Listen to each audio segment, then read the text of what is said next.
دنیا بھر میں سیریبرل پالسی کو بچوں کی معذوری کی سب سے بڑی وجہ مانا جاتا ہے، تاہم پاکستان میں اس کے سدباب کے لیے کوئی جامع پالیسی موجود نہیں۔ سیریبرل پالسی کا تعلق پیدائش سے پہلے، اس کے دوران یا فوراً بعد بچے کے دماغ کو پہنچنے والی چوٹ سے ہوتا ہے۔ ایک اندازے کے مطابق دنیا بھر میں تقریباً 18 ملین افراد سی پی سے متاثر ہیں۔ ہمارے نیشن وائڈ سروے کے مطابق سیریبرل پالسی کے کیسز پاکستان میں بھی ہر صوبے اور علاقے میں تیزی سے بڑھ رہے ہیں، اور ان میں شہری اور دیہی علاقوں کی کوئی تفریق نہیں، اور ان میں ایسے بھی گھرانے شامل ہیں جن میں ایک سے زیادہ بچے سی پی کا شکار ہیں۔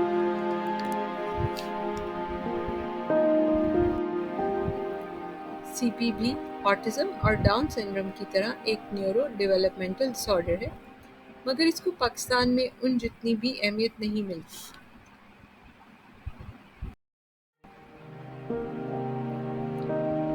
سی پی پولیو سے کہیں زیادہ عام اور شدید معذوری کا سبب بنتا ہے، اس کے باوجود اس کے سدباب کے لیے کچھ نہیں کیا جا رہا۔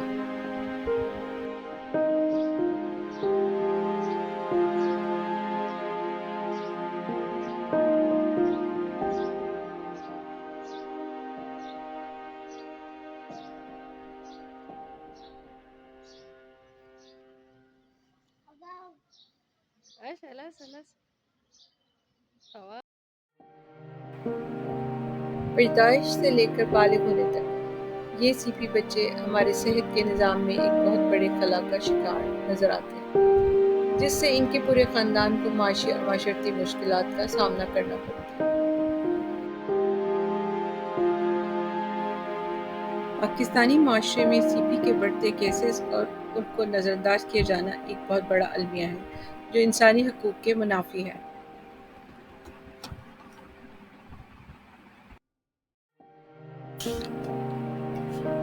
سی پی کے بارے میں صرف آگاہی کافی نہیں، اس کو قبول کر کے ان کے گھرانوں کو یہ تحفظ دینے کی ضرورت ہے کہ وہ انویزیبل نہیں۔